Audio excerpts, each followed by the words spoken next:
ഒരുപാടായി ഇങ്ങനെ ട്രൈ ചെയ്തിട്ട് അപ്പോഴാ കിട്ടിയത്. Okay, thank you very much.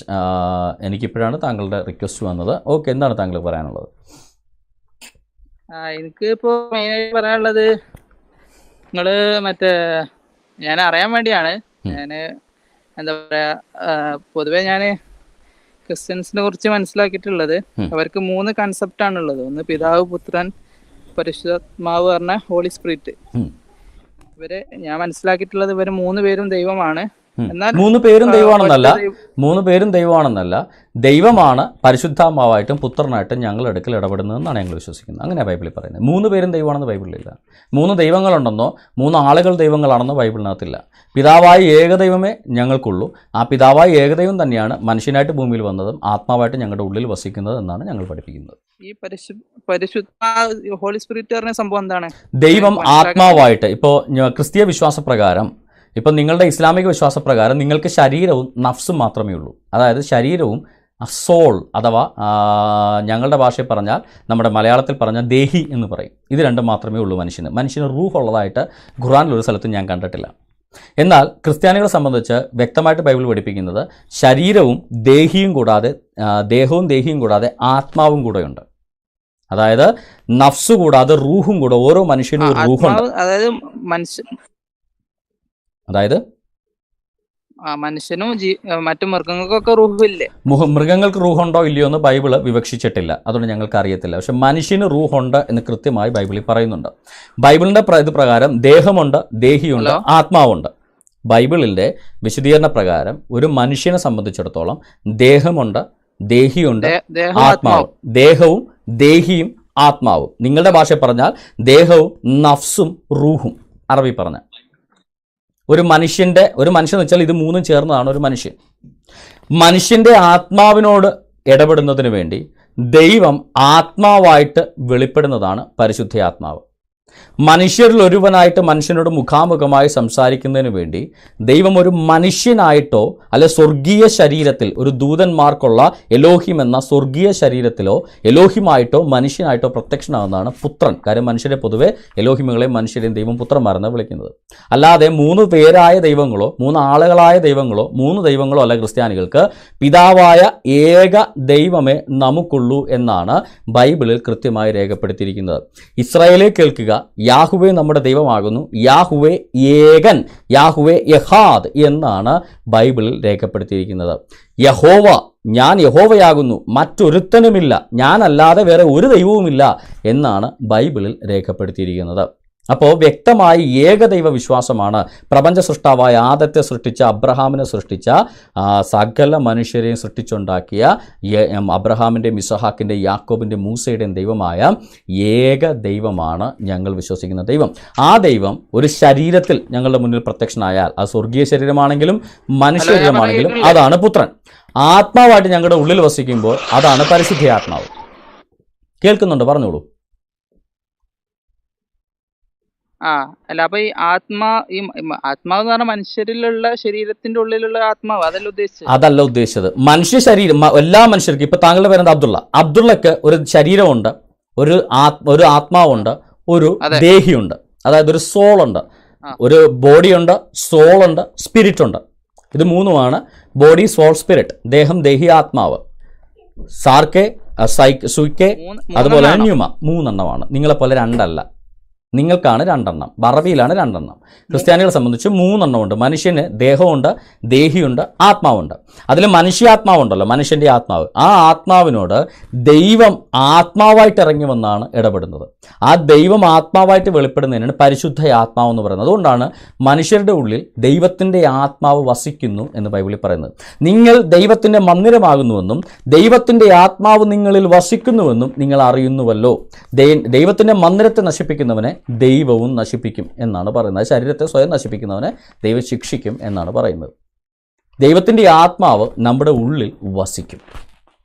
അതാണ് പരിശുദ്ധ ആത്മാവ് എന്ന് പറയുന്നത്.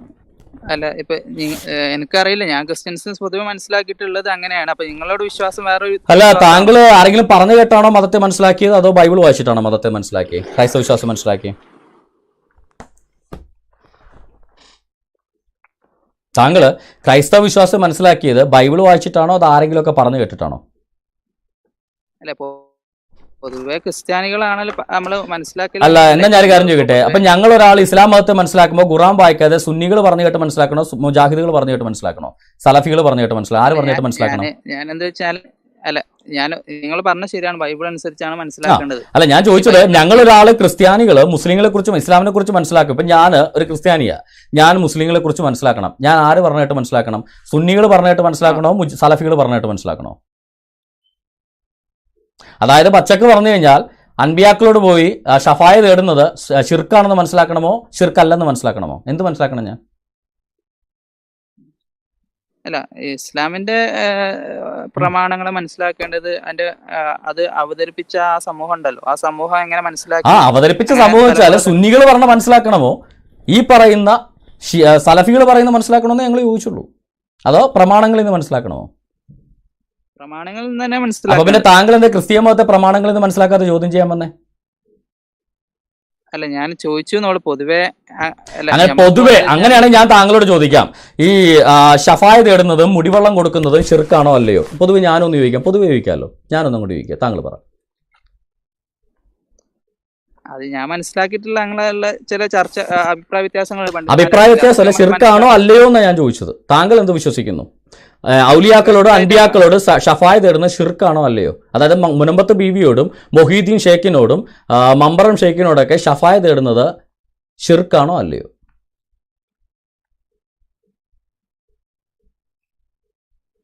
കൂടുതൽ എനിക്ക്, പക്ഷെ ഞാൻ കേട്ടിട്ടുള്ളത് അതൊരു ഷിർക്കിലേക്ക് നയിക്കുന്ന വഴികളാണെന്നാണ് പറഞ്ഞത്. അപ്പൊ അതായത് താങ്കൾ സലഫിയാണ്, ഒരുപാട് വഴികളുണ്ട്. ഈ സലഫി താങ്കളിൽ നിന്ന് ഞാൻ ഇസ്ലാം മതം മനസ്സിലാക്കിയിട്ട് ഇതെല്ലാം ഷിർക്കാണെന്ന് പറഞ്ഞുകൊണ്ട് ഞാനൊരു സുന്നി പണ്ഡിതന്റെ അടുക്കൽ ചെന്ന് എന്റെ അവസ്ഥ എന്തായിരിക്കും? ഇപ്പൊ ഹാരിസ് മദനിയുടെ അടുക്കൽ ഞാൻ ചെല്ലുക, നിങ്ങൾ പറയുന്നത് ഇതൊക്കെ ഷിർക്കാണെന്നാണ് നിങ്ങൾ പറയുന്നതെന്ന് പറഞ്ഞ് ഞാൻ ചെന്നാൽ ഹാരിസ് മദനി എന്ത് പറയും എന്നോട്? അത് ഷിർക്കാണെന്ന് പറയോ, ഷിർക്കല്ലെന്ന് പറയോ? അതായത് ഒരു സുന്നി പണ്ഡിതൻ എന്ത് പറയും എന്നോട്? അത് പ്രമാണങ്ങൾ അനുസരിച്ച് തന്നെയാണ് നമ്മൾ മനസ്സിലാക്കുന്നത്. അത് നിങ്ങൾ പറയുന്ന പ്രമാണങ്ങൾ മനസ്സിലാക്കി, അപ്പൊ സുന്നികൾ പ്രമാണങ്ങൾ മനസ്സിലാക്കാതെയാണോ സുന്നികൾ ഇതൊക്കെ ഷിർക്കല്ലെന്ന് പറയുന്നത്? കൂടുതൽ എനിക്കറിയാം, ഞാൻ എന്താ വെച്ചാൽ അപ്പൊ സ്വന്തം മതത്തിലെ പ്രശ്നം പോലും താങ്കൾക്ക് അറിയില്ല, എന്നിട്ട് ക്രിസ്ത്യാനികളുടെ കോലിട്ടിളക്കാൻ വന്നാണോ? അപ്പൊ അതെന്തൊരു നടപാടാ സഹോദര? താങ്കൾക്ക് നിങ്ങളുടെ മതത്തിൽ ചെയ്യുന്ന കാര്യം ഷിർക്കാണോ അല്ലയോ എന്ന് പോലും താങ്കൾക്ക് ഇതുവരെ അറിയില്ല. ഷിർക്ക് എന്ന് വെച്ചാൽ ലോകത്തിലെ ഏറ്റവും വലിയ പാവം, ഇസ്ലാമിനെ സംബന്ധിച്ചിടത്തോളം ഏറ്റവും വലിയ പാവമാണ് ഷിർക്ക്. വ്യഭിചാരം ചെയ്താലും സ്വർഗത്ത് പോകും, ഷിർക്ക് ചെയ്താൽ മാത്രമേ സ്വർഗത്ത് പോകാതിരിക്കത്തുള്ളൂ. കളവ് ചെയ്താലും വ്യഭിചാരം ചെയ്താലും ഷിർക്ക് ചെയ്താലും അവൻ സ്വർഗത്ത് പോകുന്നു നിങ്ങളുടെ മുഹമ്മദ് തന്നെ പറഞ്ഞിട്ടുണ്ട്. അങ്ങനെ സ്വർഗത്ത് പോകും എന്നുള്ളത് ആ ഒരു അർത്ഥത്തിലല്ല പറഞ്ഞു, ആ ഒരു അർത്ഥത്തിൽ തന്നെയാ പറഞ്ഞു. മുഹമ്മദ് പറഞ്ഞ ആ അർത്ഥത്തിലെല്ലാം താങ്കളോട് ആരാ പറഞ്ഞു? അവിടെ മുഹമ്മദ് തന്നെ പറയുന്നുണ്ട്, ഒരുവൻ വ്യഭിചരിച്ചാലും ശരി, അവൻ മോഷ്ടിച്ചാലും ശരി, അവൻ ഷിർക്ക് ചെയ്തില്ലെങ്കിൽ അവൻ സ്വർഗത്ത് പോകും, അള്ളാഹ്ക്ക് പങ്കാളിയെ ചേർത്തില്ല അവൻ സ്വർഗത്ത് പോകും തന്നെയാണ് ആ ഹദീസ് പറയുന്നത്. 2 ഹദീസ് ഞാൻ വേണം അടുത്ത് തരണോ? അങ്ങനല്ല, അതായത് അതിന്റെ ആ ഷിർക്കിന്റെ ഗൗരവം കാണിക്കാൻ വേണ്ടി പറഞ്ഞാണ്. അല്ലാതെ ഷിർക്കിന്റെ ഗൗരവം കാണിക്കാനാണോ സഹോദരൻ? അവിടെ പറഞ്ഞത് എന്താണെന്ന് പറ. താങ്കളായിട്ട് പുതിയ വ്യാഖ്യാനം കൊടുക്കല്ലേ. അവിടെ എന്താണ് മുഹമ്മദ് പറഞ്ഞതെന്ന് പറ. താങ്കൾ വ്യാഖ്യാനിക്കാനല്ല പറഞ്ഞത്, അവിടെ മുഹമ്മദ് എന്താണ് പറഞ്ഞത്? ഒരുവൻ ഷിർക്ക് ചെയ്തില്ലെങ്കിൽ അവൻ വ്യഭിചരിച്ചാലും മോഷ്ടിച്ചാലും സ്വർഗത്ത് പോകുന്നാണോ പറഞ്ഞത്? നമ്മളിപ്പോ ഞാൻ മനസ്സിലാക്കിയപ്പോ ബൈബിളില് അത് ബൈബിളിൽ പറഞ്ഞ കാര്യമല്ല, അത് ഹദീസിൽ പറഞ്ഞ കാര്യമാണ്. ഷിർക്ക് ചെയ്ത സഹോദര, ഷിർക്ക് ചെയ്തില്ലെങ്കിൽ സ്വർഗത്ത് പോകുന്ന പറഞ്ഞ ബൈബിളിൽ പറഞ്ഞ കാര്യമല്ല. അതിൽ നിന്ന് നിങ്ങളുടെ അതിനകത്ത് പ്രമാണങ്ങളിൽ നിന്ന് ഉത്തരം പറയാം, ബൈബിളിൽ നിന്നല്ല ഉത്തരം പറയണ്ടേ. വ്യഭിചാരം ചെയ്താലും മോഷ്ടിച്ചാലും അവൻ ഷിർക്ക് ചെയ്താലും സ്വർഗത്ത് പോകുന്നു പറയുന്നു. അത്രത്തോളം പ്രാധാന്യം വരെ പാപമാണ്. ഒരു വ്യഭിചാരി പോലും സ്വർഗത്ത് കൊണ്ടുപോകും അള്ളാഹു, പക്ഷേ ഷിർക്ക് ചെയ്തവനെ കൊണ്ടുപോകില്ല. ഇതിൽ ഷിർക്ക് എന്താണെന്ന് പോലും താങ്കൾക്ക് ഇതുവരെ ബോധ്യപ്പെട്ടിട്ടില്ല. താങ്കൾ പറയുന്നത് ഷിർക്കല്ലെന്ന് സുന്നികൾ പറയുന്നു, സുന്നികൾ പറയുന്നത് ഷിർക്കാണെന്ന് നിങ്ങൾ പറയുന്നു. ഷിർക്ക് എന്ന് പറഞ്ഞാൽ ഒരുപാട് സംഭവങ്ങൾ പറയാനുണ്ട്. അതിൽ ഓരോരോ ഭാഗങ്ങളാണ് ഇപ്പൊ നിങ്ങൾ പറഞ്ഞത് സഹായം തേടുന്നതും.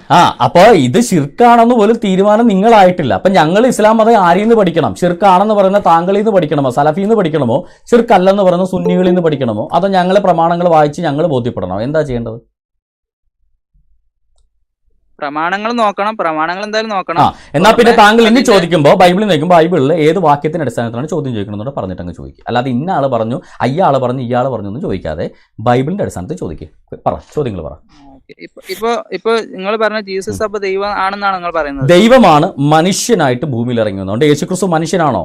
മനുഷ്യനാണ്. മനുഷ്യനായിട്ട് വന്നതാരാ? പ്രത്യക്ഷമായിരിക്കുന്ന ആരാ? വെളിപ്പെട്ടതാരാ? അത് സർവ്വശക്തനായ ദൈവമാണ്. ഇപ്പോൾ ഉദാഹരണത്തിന് നിങ്ങൾക്ക് ഉദാഹരണ സഹിതം മനസ്സിലാക്കി തരാനാണെങ്കിൽ നിങ്ങളുടെ സൂറത്ത് മിറിയം എടുത്തു കഴിഞ്ഞാൽ അതിനകത്ത് അള്ളാഹുവിൻ്റെ റൂഹ് തികഞ്ഞ പുരുഷന്റെ രൂപത്തിൽ മറിയമിൻ്റെ അടുക്കൽ വന്നു.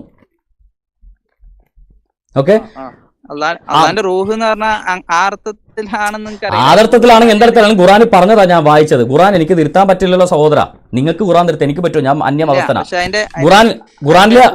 ഖുറാനിൽ ഞാൻ ചോദ്യം ചോദിച്ചില്ല. ഈ ഖുറാൻ ഇറങ്ങിയ സന്ദർഭം ഉണ്ടല്ലോ, ആ സന്ദർഭം കൂടി നമ്മൾ നോക്കണ്ടേ? അല്ല, ഖുറാൻ ഇറങ്ങിയ സന്ദർഭത്തിൽ റൂഹ് അല്ലാതാവൂ? ഖുറാൻ ഇറങ്ങിയ സന്ദർഭത്തിൽ റൂഹ് അല്ലാതാവൂ? അള്ളാഹു നുണ പറഞ്ഞെന്നാണോ താങ്കൾ പറയുന്നത്? റൂഹ് അല്ലാതെ വേറെ ആരെങ്കിലും ആണെന്നാണോ താങ്കൾ പറയുന്നത്? റൂഹ് ദൈവത്തിന്റെ റൂഹ് എന്ന് പറഞ്ഞാൽ നമുക്ക് ഇപ്പൊ നിങ്ങൾ പറഞ്ഞ പോലെ മനുഷ്യന് റൂഹ് ഉണ്ടെന്ന് പറഞ്ഞില്ലേ, അതുപോലെയുള്ള റൂഹ് അങ്ങനെയൊന്നും ഞാൻ പറഞ്ഞില്ലല്ലോ സഹോദര. ഞാൻ ഖുറാനിൽ ഒരു ആയത്ത് പറഞ്ഞല്ലോ. ഞാൻ എന്റെ ചോദ്യം അത് ദൈവത്തിന് റൂഹ് ഉണ്ടോ എന്നുള്ളതൊന്നും അല്ല ഞാൻ അവിടെ കൊണ്ടുവന്ന വിഷയം. അത് കേട്ടില്ല താങ്കൾ ഇടയ്ക്ക് ഇറങ്ങി പിടിക്കുക. അവിടെ എന്താ പറയുന്നത്? അള്ളാഹുവിന്റെ റൂഹ് തികഞ്ഞ മനുഷ്യരൂപത്തിൽ മറിയമിന്റെ മുന്നിൽ വന്നു. മറിയം കണ്ടത് റൂഹിനെയാണോ മനുഷ്യനെയാണോ? മനുഷ്യനെ. മറിയത്തിന്റെ മുമ്പിൽ വന്നത് റൂഹാണോ മനുഷ്യനാണോ?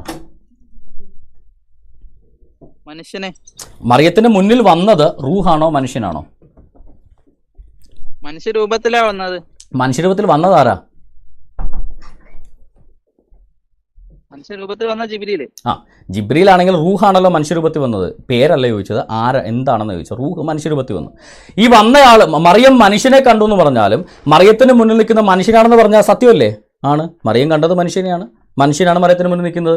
ഈ മനുഷ്യനായിട്ട് വന്നത് റൂഹല്ലേ? അതുകൊണ്ട് മറിയം കണ്ടത് റൂഹിനെയല്ലേ? രണ്ടും ശരിയാണ്. ഇതുപോലെയാണ് സർവശക്തനായ ദൈവം മനുഷ്യനായി പ്രത്യക്ഷനാണ് യേശു ക്രിസ്തു. ഈ മറിയത്തിന്റെ മുന്നിൽ റൂഹ് മനുഷ്യനായിട്ട് വന്നപ്പോൾ 2 റൂഹുണ്ടോ അവിടെ? ഇല്ല. അതുപോലെ തന്നെ സർവശക്തനായ ദൈവം മനുഷ്യനായി ഭൂമി പ്രത്യക്ഷനായ 2 ദൈവം ഉണ്ടാകില്ല. ദൈവം മനുഷ്യനായിട്ട് വന്നതാണത്. അപ്പൊ ഇപ്പൊ നിങ്ങളിപ്പോ ഈ ആദം അതേപോലെ എബ്രാഹിം ഇവരൊക്കെ എന്താണ് നിങ്ങളെ കൺസെപ്റ്റ്? മനുഷ്യരാണെന്ന് ഞങ്ങളുടെ കൺസെപ്റ്റ്. നിങ്ങൾക്ക് വേറെ എന്തെങ്കിലും കൺസെപ്റ്റ് ഉണ്ടോ? ഇല്ല. അതുപോലെ ഒരു വന്ന ഒരാളല്ല ജീസസ് എന്ന് പറയുന്നത് എന്ന് ഞങ്ങൾ പറഞ്ഞില്ലല്ലോ. ഞങ്ങൾ പറഞ്ഞ ദൈവം മനുഷ്യനായിട്ട് ഇറങ്ങി എന്നാണ് യേശു ക്രിസ്തു എന്നാണ് ഞങ്ങൾ പറയുന്നത്. അബ്രഹാം ദൈവം മനുഷ്യനായിട്ട് ഇറങ്ങി എന്നാണ് അബ്രഹാം എന്ന് ഞങ്ങൾ ആരെങ്കിലും പറഞ്ഞിട്ടുണ്ടോ എപ്പോഴെങ്കിലും? ബൈബിളിൽ എവിടെയെങ്കിലും പറഞ്ഞിട്ടുണ്ടോ? ഉണ്ടെങ്കിൽ വാക്യം കാണിക്കൂ. ദൈവം മനുഷ്യനായിട്ട് ഇറങ്ങി എന്നാണ് അബ്രഹാം എന്ന്. അതുപോലെ എബ്രാഹാമും ഈ സോലമോനും ഒക്കെ ആ വ്യക്തികൾ ആരാണ്? ഏത് സൊലൈമാനോ? അതാരാ? സോളമൻ, ശലമോൻ. അവർ എബ്രായ ഭാഷക്കാരായിരുന്നു. മുസ്ലിങ്ങളോ മലയാളികളോ അല്ലായിരുന്നല്ലോ, എബ്രായ ഭാഷക്കാരായിരുന്നു. വേറെ ഒന്നും കൂടെ നിങ്ങളിപ്പോ സോളമൻ എന്ന് പറഞ്ഞാലും സുലൈമാൻ എന്ന് പറഞ്ഞാലും ഞങ്ങൾക്ക് ആർക്കും ഒരു പ്രശ്നമില്ല. പക്ഷെ ഞങ്ങൾ അറബി ഭാഷയിൽ എന്തെങ്കിലും കാര്യം ഇപ്പൊ കഅബ, ഞാൻ കാബ എന്ന് പറഞ്ഞു കഴിഞ്ഞാൽ അത് പ്രശ്നം. കാബയല്ല, അത് തെറ്റാണ്. കഅബ എന്ന് തന്നെ പറഞ്ഞാൽ നിങ്ങൾ വാശി പിടിക്കും. അങ്ങനെയാണെങ്കിൽ എബ്രായനായ ഹീബ്രു ഭാഷ സംസാരിച്ചിരുന്ന ശലമോനെ നിങ്ങൾ സുലൈമാൻ എന്ന് വിളിക്കുന്നത് ശുദ്ധ വിവരക്കേടാണ്. ശലമോനും തന്നെ വിളിക്കണം. നിങ്ങൾ വാശി പിടിച്ച് ഞങ്ങളും വാശി പിടിക്കേണ്ടത്. അതുകൊണ്ട് പറഞ്ഞു എന്നല്ലോ കേട്ടോ. പറഞ്ഞു, താങ്കൾ ഇഷ്ടമുള്ള വിളിച്ചു, പരാതിയില്ല. ചോദ്യം ചോദിച്ചു. ഞാൻ പറഞ്ഞ ഈ എബ്രാഹാം ഇവരൊക്കെ ദൈവത്തിന്റെ ആരാണെന്ന് ഞാൻ ചോദിച്ചത്. എബ്രഹാം ഇവരൊക്കെ ദൈവത്തിന്റെ സൃഷ്ടികളായ മനുഷ്യരാണെന്ന് ഞങ്ങൾ പറയുന്നത്. അതുപോലെ ഒരു സൃഷ്ടി അല്ല എന്നാണോ ജീസസ് എന്ന് പറയുന്നത്? വ്യക്തമായിട്ട് ബൈബിളിൽ പറയുന്നു, നമുക്കൊരു മകൻ ജനിച്ചിരിക്കുന്നു, നമുക്കൊരു ശിശു ജനിച്ചിരിക്കുന്നു, ആധിപത്യം അവന്റെ തോളിലിരിക്കും, അവൻ അത്ഭുതമന്ത്രി, വീരനായ ദൈവം, നിത്യപിതാവ്, സമാധാന പ്രഭു എന്ന് വിളിക്കപ്പെടും. യേശുക്രിസ്തു ഭൂമിയിൽ ജനിച്ചപ്പോൾ അവൻ ഇമ്മാനുവൽ എന്ന്, ദൈവം നമ്മോട് കൂടെ. യെശയ്യാപ്രവാചകന്റെ പുസ്തകം 6-ാം അധ്യായം, യെശയ്യാപ്രവാചകന്റെ പുസ്തകം 6-ാം അധ്യായം 4-ാം വാക്യം. സോറി, യെശയ്യാപ്രവാചകന്റെ പുസ്തകം 9-ന്റെ 6. യെശയ്യാപ്രവാചകന്റെ പുസ്തകം 9-ാം അധ്യായം 6-ാം വാക്യം. ഇനി എടുത്തോ റോമർക്കെഴുതിയ ലേഖനം 5-ാം അധ്യായം. റോമർക്കെഴുതിയ ലേഖനം 5-ാം അധ്യായം. ക്രിസ്തുവും അവരിൽ നിന്നല്ലോ ക്രിസ്തുവും ഉത്ഭവിച്ചത്, അവൻ എല്ലാറ്റിനും ഇത് ദൈവമായി എന്നേക്കും വാഴ്ത്തപ്പെട്ടവൻ. റോമർക്കെഴുതിയ ലേഖനം 5-ാം അധ്യായം. അപ്പൊ ഇവിടെ എനിക്ക് ഞാൻ പറയുന്നത് ഇപ്പോ മറ്റേ ഗോസ്പൽ ഓഫ് ജോണില് അവിടെ എനിക്ക് മനസ്സിലാക്കാനുള്ളത്, ഇപ്പൊ ഗോസ്പൽ ഓഫ് ജോണില് 5-ാം ചാപ്റ്റർ 30-ാമത്തെ വചനം പറഞ്ഞോളൂ. അതിൽ പറയുന്നത് എന്റെ ഓർമ്മ ശരിയാണെങ്കിൽ ഞാൻ ഡിസ്പ്ലേ ചെയ്ത് തരാം, കുഴപ്പമില്ല. 5:30 പറഞ്ഞോളൂ. താങ്കളുടെ ഓർമ്മയിലുള്ള എന്താന്ന് പറ, ഞാൻ വായിച്ചോളാം. അതായത് എന്റെ ഏറ്റവും വലിയവനാണ് ദൈവം എന്നുള്ള അർത്ഥത്തിലൊക്കെ ആ അർത്ഥമാണ് തോന്നുന്നുണ്ട്. ഓക്കെ, ഞാൻ ഉദാഹരണം ചോദിക്കട്ടെ. അതായത് എന്റെ പിതാവ് എന്നെ അയച്ചവൻ എന്നേക്കാൾ വലിയവൻ, ഇതാണ് പറയുന്നത് അല്ലേ താങ്കൾ ഉദ്ദേശവാക്യം? അങ്ങനെയാണെന്നാണ് എന്റെ ഓർമ്മ. അതാണ് താങ്കൾ ഉദ്ദേശിച്ചത്. അതായത് എന്നെ അയച്ചവൻ എന്നേക്കാൾ വലിയവൻ, ആ വാക്യമാണ് താങ്കൾ ഉദ്ദേശിക്കുന്നത്. റെഫറൻസ് പറഞ്ഞത് തെറ്റാണെങ്കിലും ആ വാക്യമാണ് താങ്കൾ ഉദ്ദേശിക്കുന്നത്. ഓക്കെ, എന്ത് വായിക്കൊള്ളട്ടെ. നിങ്ങളുടെ അള്ളാഹു മനുഷ്യനായിട്ട് വരാൻ കഴിവില്ല എന്നൊക്കെ ഞങ്ങൾക്കറിയാം, മനുഷ്യനായിട്ട് വന്നിട്ടില്ല എന്ന് ഞങ്ങൾക്കറിയാം. നിങ്ങളുടെ കോൺസെപ്റ്റ് അനുസരിച്ചിട്ട് ഈ അള്ളാഹു എന്ന് പറയുന്ന ദൈവം ഒരു മനുഷ്യനായിട്ട്, ഒരു ഗുരുവായിട്ട്, നിങ്ങളെ പഠിപ്പിക്കുന്ന ഒരു മൗലവിയായിട്ട് ഭൂമിയിൽ പ്രത്യക്ഷനായാൽ ആ മൗലവി എന്ത് പഠിപ്പിക്കും? മനുഷ്യനെന്നുള്ള നിലയിൽ ആ മൗലവി എന്ത് പറയും? എങ്ങനെ? നിങ്ങളുടെ അള്ളാഹു ഒരു കേവലം മനുഷ്യനായിട്ട് ഭൂമിയിൽ പ്രത്യക്ഷനായി പ്രാർത്ഥിച്ചാൽ, നിങ്ങൾക്കൊപ്പം നിന്ന് നിസ്കരിക്കുമ്പോൾ അള്ളാഹു അക്ബർ എന്ന് വിളിക്കുമോ, ഞാൻ അക്ബറാണെന്ന് വിളിക്കുമോ? പറയൂ, എന്ത് വിളിച്ചു പറയും കലിമ ചൊല്ലുമ്പോൾ? അങ്ങനത്തെ ഒരു സന്ദർഭം വരണ്ടേ? വന്നാൽ എന്ത് വരുമെന്ന് വെച്ചാൽ, അല്ല, ബൈബിൾ അങ്ങനത്തെ ഒരു സന്ദർഭം വരുന്നുണ്ട്. സർവശക്തനായ ദൈവം മനുഷ്യനായിട്ട് വന്നിട്ടുണ്ട്. അപ്പൊ നിങ്ങളുടെ അള്ളാഹു വന്നാൽ എന്ത് സംസാരിക്കുമെന്ന് ഞങ്ങൾ ചോദിച്ചോളൂ. അതേ സമയത്ത് ദൈവം മേലുണ്ട് ഇല്ലേ? ഇല്ലെന്ന് ഞങ്ങളാരും പറഞ്ഞില്ല. സർവശക്തനായ ദൈവം മേലിലും താഴെയല്ല, സകല പ്രപഞ്ചത്തിലും നിറഞ്ഞിരിക്കുന്നു എന്നാണ് യിരെമ്യാ പ്രവാചകന്റെ പുസ്തകത്തിൽ 23-ാമത്തെ അധ്യായം 24-ാം വാക്യത്തിൽ പറയുന്നു. യഹോവ ഇപ്രകാരം അരുളിച്ചെയ്യുന്നു. യഹോവ പറയുന്നതാണ്, ഞാൻ ആകാശങ്ങളിലും ഭൂമിയിലും നിറഞ്ഞു നിൽക്കുന്നവനല്ലോ എന്ന് യഹോവയുടെ അരുളപ്പാട്. ഞാൻ സമീപസ്ഥനായ ദൈവം മാത്രമോ, ഞാൻ ദൂരസ്ഥനായ ദൈവവുമല്ലയോ എന്ന് യഹോവയുടെ അരുളപ്പാട്. 23-24 വാക്യങ്ങൾ യിരെമ്യാ പ്രവാചകന്റെ പുസ്തകം 23-ാം അധ്യായം. അതായത് സകല പ്രപഞ്ചത്തിലും നിറഞ്ഞു നിൽക്കുന്ന അദൃശ്യനായ ദൈവം. അതായത് ഇപ്പോൾ അബ്ദുള്ള നിൽക്കുന്നില്ലേ? സർവശക്തനായ സൃഷ്ടാവായ പടച്ചതമ്പുരനായ യാഹുവയുടെ സന്നിധിയിലാണ് അബ്ദുള്ള നിൽക്കുന്നത്. കാരണം ദൈവം ആകാശങ്ങളിലും ഭൂമിയിലും ഒരുപോലെ നിറഞ്ഞു നിൽക്കുന്നത്. അതുകൊണ്ടാണ് പൗലോസ് അപ്പോസ്തലൻ പറഞ്ഞത്, ഈ വാക്യത്തിന്റെ അടിസ്ഥാനത്തിലാണ് പൗലോസ് അപ്പോസ്തലൻ പ്രസംഗിച്ചപ്പോൾ അപ്പോസ്തലപ്രവൃത്തിയിൽ പറയുന്നത്, അവനിലല്ലോ നാം ചലിക്കുകയും ചരിക്കുകയും ജീവിക്കുകയും ചെയ്യുന്നത്. ഇപ്പൊ അബ്ദുള്ള നിൽക്കുന്നത് ആരുടെ സന്നിധിയിലാണ്? ഈ ക്രിസ്തീയ വിശ്വാസപ്രകാരം, നിങ്ങളുടെ വിശ്വാസമല്ലോട്ടെ ഞാൻ ചോദിച്ചത്, ഞങ്ങളുടെ വിശ്വാസപ്രകാരം അബ്ദുള്ള നിൽക്കുന്ന അദൃശ്യനായ ദൈവത്തിന്റെ സന്നിധിയിലല്ലേ? ഹലോ അബ്ദുള്ള ഇപ്പോൾ നിൽക്കുന്നത് അദൃശ്യനായ ദൈവത്തിന്റെ സന്നിധിയിലാണോ? ഹലോ, ക്രിസ്തീയ വിശ്വാസം അനുസരിച്ച് ദൈവം സകല പ്രപഞ്ചത്തിലും നിറഞ്ഞു നിൽക്കുന്ന ആളാണ്. ആ സകല പ്രപഞ്ചത്തിൽ നിറഞ്ഞു നിൽക്കുന്ന ദൈവത്തിന്റെ സന്നിധിയിൽ ദൈവത്തോട് കൂടെയാണ് ക്രിസ്തീയ വിശ്വാസം അനുസരിച്ചിട്ട് അബ്ദുള്ള ഇപ്പോൾ നിൽക്കുന്നത്. ശരിയാണോ? ഞാൻ പറഞ്ഞതിനകത്ത് എന്തെങ്കിലും തെറ്റുണ്ടോ? നിങ്ങളുടെ വിശ്വാസപ്രകാരം അല്ല കേട്ടോ, ഞങ്ങളുടെ വിശ്വാസപ്രകാരം. നിങ്ങളുടെ വിശ്വാസപ്രകാരം എങ്ങനെയാണെന്ന് പറഞ്ഞത്? അതായത് ദൈവം യിരെമ്യാ പ്രവാചകന്റെ പുസ്തകം 23-ാം അധ്യായം 24-ാം വാക്യപ്രകാരം, ഞാൻ ആകാശങ്ങളും ഭൂമിയും നിറഞ്ഞു നിൽക്കുന്നവനല്ലോ എന്ന് യഹോവയുടെ അരുളപ്പാട്. അതായത് പ്രപഞ്ചം മുഴുവൻ നിറഞ്ഞു നിൽക്കുന്നവനാണ് ദൈവം. ആ ദൈവത്തെ കാണാൻ പറ്റില്ലെന്നും ബൈബിളിൽ പറയുന്നു. അക്ഷയനും അദൃശ്യനും നിത്യരാജാവുമായി ഏകദൈവത്തിന് തന്നെ എന്നേക്കും മഹത്വവും ബഹുമാനവും ബലവും ആമേൻ എന്നാണ് ബൈബിളിൽ പറയുന്നത്. അപ്പം ദൈവം അദൃശ്യനാണ്, അവൻ ആകാശങ്ങളിലും ഭൂമിയിലും, അതായത് സർവ്വവ്യാപിയായിട്ട് നിലനിൽക്കുന്ന ഒരാളാണ്. അപ്പോൾ ക്രിസ്തീയ വിശ്വാസപ്രകാരം സെബാസ്റ്റ്യൻ എന്ന മനുഷ്യൻ ഈ അയർലൻഡിൽ നിൽക്കുന്നത് ഈ അദൃശ്യ ദൈവത്തിന്റെ സന്നിധിയിലാണോ? ആ അദൃശ്യ ദൈവത്തോട് കൂടെയാണോ? ദൈവത്തിന്റെ നിരീക്ഷണത്തിലാണെന്നല്ല ഉദ്ദേശിച്ചത്. നിരീക്ഷണത്തിലാണെന്നല്ല ഉദ്ദേശിച്ചത്. ഞാൻ ആകാശഭൂമിയിൽ നിരീക്ഷിക്കുന്നു എന്നല്ല ബൈബിളിൽ പറയുന്നത്. ഞാൻ ആകാശങ്ങളിലും ഭൂമിയിൽ നിറഞ്ഞു നിൽക്കുന്നവനെന്നാണ് ബൈബിളിൽ പറയുന്നത്. ബൈബിളിലുള്ള താങ്കൾ തിരുത്തരുത് പ്ലീസ്. നിങ്ങളുടെ അള്ളാഹു ആയിരിക്കും മുകളിൽ 8 പേര് ചുമക്കുന്ന മലക്കുകൾ 8 പേര് ചേർന്ന് ചുമന്നുകൊണ്ടിരിക്കുന്ന കസേരയിൽ ഇരുന്ന് നിരീക്ഷിക്കുന്നത് അള്ളാഹുവാ. യാഹു എന്ന സത്യദൈവം സകല പ്രപഞ്ചത്തെ സൃഷ്ടിച്ചുണ്ടാക്കിയ ദൈവമാണ്. അവൻ സകല പ്രപഞ്ചത്തിനും അതീതനായവനാണ്. അവൻ സകല പ്രപഞ്ചത്തിനും നിറഞ്ഞു നിൽക്കുന്ന അദൃശ്യനായ ഏകദൈവമാണ് സൃഷ്ടാവായ യാഹു എന്ന സത്യേക ദൈവം. അപ്പൊ ആ ദൈവത്തിന്റെ സന്നിധിയിലാണ് ഈ അബ്ദുള്ള നിൽക്കുന്നത്. ശരിയാണോ അല്ലയോ? ക്രിസ്തീയ വിശ്വാസപ്രകാരം താങ്കൾ മനസ്സിലായോ?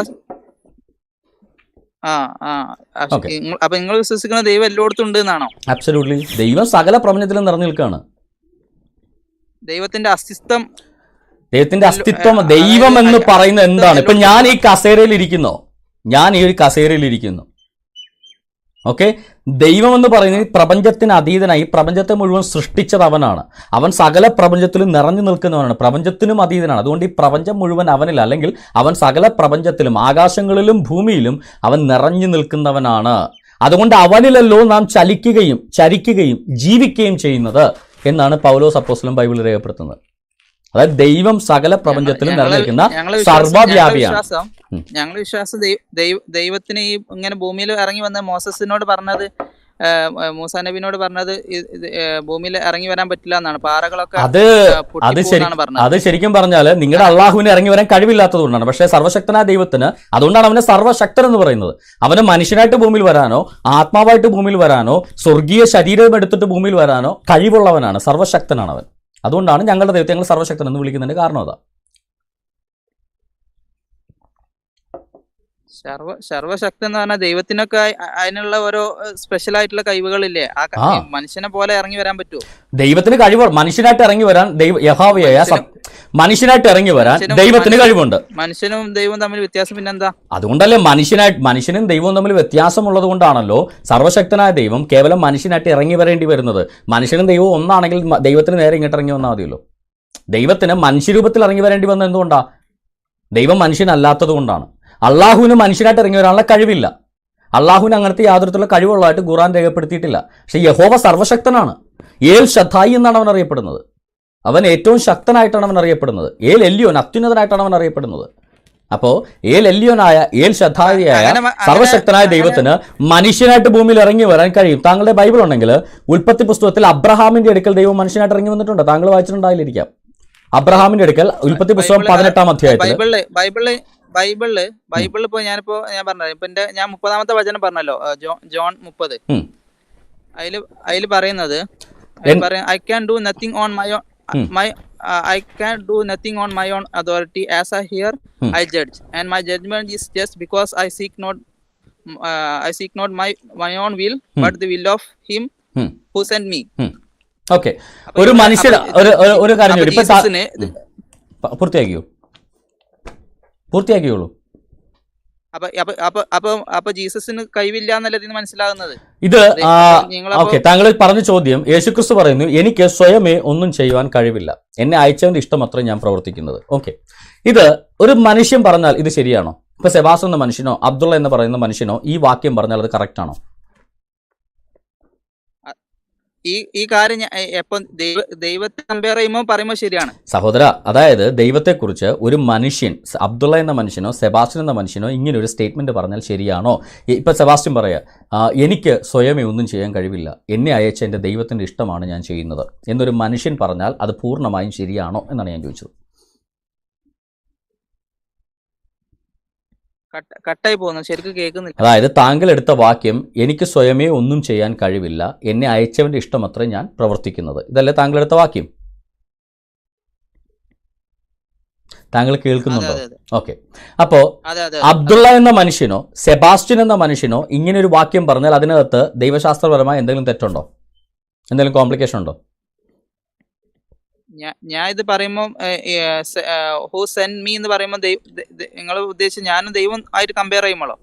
അതായത് ഇപ്പൊ അബ്ദുള്ളയോ സെബാസ്റ്റ്യനോ പറയാണ് എനിക്ക് സ്വയമേ ഒന്നും ചെയ്യാൻ കഴിവില്ല. അബ്ദുള്ളയോ സെബാസ്റ്റ്യനോ നമ്മൾ രണ്ടിൽ ഒരാൾ പറയാണ് എനിക്ക് സ്വയമേ ഒന്നും ചെയ്യാൻ കഴിവില്ല, എന്നെ അയച്ച അവന്റെ ഇത് മാത്രമാണ്, എൻ്റെ അയച്ചവന്റെ ഇഷ്ടം മാത്രമാണ് ഞാൻ പ്രവർത്തിക്കുന്നത് എന്നൊരു സാധാരണ മനുഷ്യൻ പറഞ്ഞാൽ അത് ശരിയാണോ? സാധാരണ മനുഷ്യൻ പറഞ്ഞു കഴിഞ്ഞാൽ ശരിയാണ്.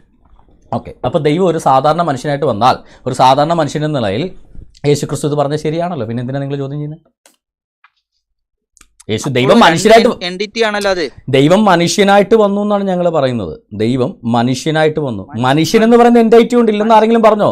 ദൈവം ദൈവമായിട്ട് ഇറങ്ങി വന്നാണ് യേശുക്രിസ്തു. പിന്നെ എങ്ങനെയാ സഹോദരൻ യേശുവിനെ ആളുകൾ കാണുന്നേ? യേശു എങ്ങനെയാ പിന്നെ പ്രസവിക്കപ്പെടുന്നത്? യേശു ജനിപ്പിക്കപ്പെടുന്നത് എങ്ങനെയാ? യേശുവിനെ എങ്ങനെയാ മറിയം മുലയോട്ടി വളർത്തുന്നത്? ദൈവം ദൈവമായിട്ട് ഇറങ്ങി വന്നാണെങ്കിൽ യേശുവിനെ മുലയോട്ടി വളർത്താൻ പറ്റത്തില്ല. മനുഷ്യൻ എന്ന് പറയുന്ന എൻറ്റൈറ്റി ഉണ്ട്, അതിനാണ് ഈ പുത്രൻ എന്ന് നിങ്ങൾ പറയുന്നത്. മനുഷ്യൻ എന്ന് പറയുന്ന എൻറ്റൈറ്റിനെയാണ്. അപ്പൊ ജീസസ് എന്ന് പറഞ്ഞ അപ്പൊ ദൈവമല്ലേ? ദൈവം മനുഷ്യനായിട്ട് ഇറങ്ങി വന്നാണ്. അപ്പൊ മനുഷ്യൻ എന്നുള്ള എൻറ്റൈറ്റി ഉണ്ടെന്ന് തന്നെയല്ലേ പറയുന്നത്? മനുഷ്യനായിട്ട് ദൈവം ഇറങ്ങി വന്നാണ്. യേശുക്രിസ്തു ആരാ?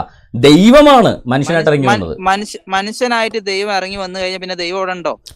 ദൈവം എന്ന് പറയുന്നവൻ, താങ്കൾ ഈ പറയുന്ന പോലെ ഇപ്പൊ ദൈവം എന്ന് പറയുന്നവൻ, ഇപ്പൊ താങ്കൾ ഇപ്പൊ അള്ളാഹുവിന്റെ പിക്ചർ വെച്ചിട്ട് താങ്കൾ സംസാരിക്കുന്നത്. 8 മലക്കുകൾ ചേർന്ന് ഒരു കസേരയിൽ ഇരുത്തി അള്ളാഹുവിനെ ചുമക്കുന്നു. ആ അള്ളാഹു ഇറങ്ങി ഒരു മനുഷ്യനായിട്ട് ഭൂമിയിൽ ഇറങ്ങുന്ന പിന്നെ ഈ പ്രപഞ്ചത്തിൽ ആരുമില്ല. ഇതാണ് താങ്കളുടെ കോൺസെപ്റ്റ്. ബൈബിളിലെ കോൺസെപ്റ്റ് എന്താ? അതാണ് ഞാൻ താങ്കൾക്ക് ആദ്യം പറഞ്ഞ് മനസ്സിലാക്കി തരാൻ ശ്രമിച്ചത്. ആകാശങ്ങളും ഭൂമിയും നിറഞ്ഞു നിൽക്കുന്നവനാ ദൈവം.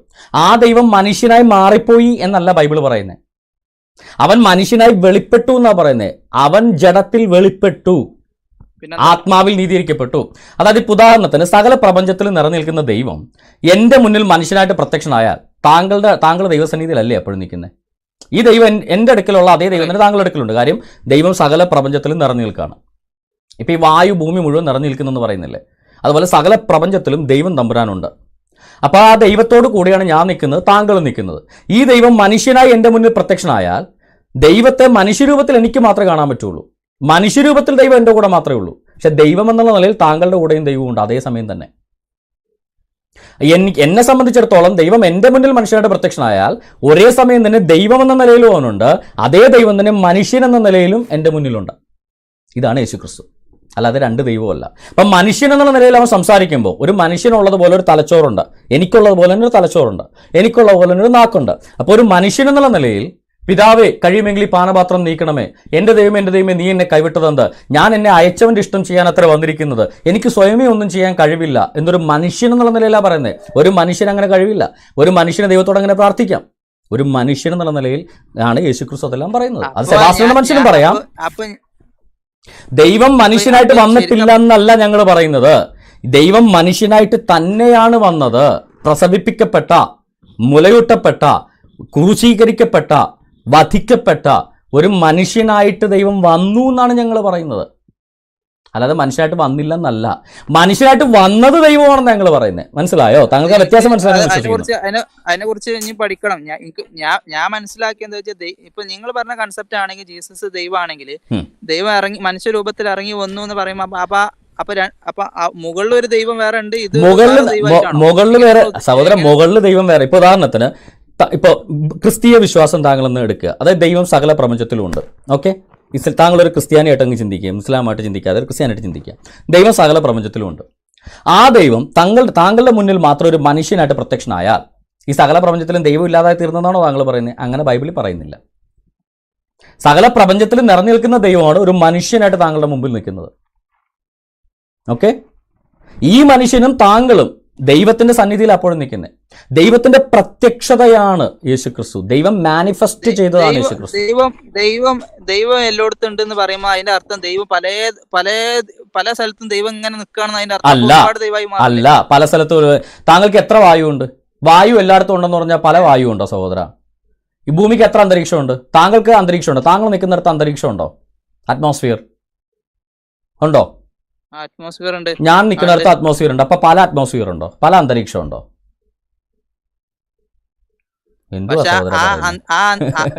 സഹോദര, ദൈവം സകല പ്രപഞ്ചത്തിലും നിറഞ്ഞു നിൽക്കുന്നവനാണെങ്കിൽ ഇപ്പൊ താങ്കൾ പറയുന്ന പോലെ അള്ളാഹു എന്ന് പറയുന്ന ദൈവത്തെ 5-8 മലക്കുകൾ ചേർന്ന് കസേര പുറത്തിരുത്തി ചുമക്കുന്നു, ഒരു സിംഹാസനത്തിരുത്തി ചുമക്കുന്നു.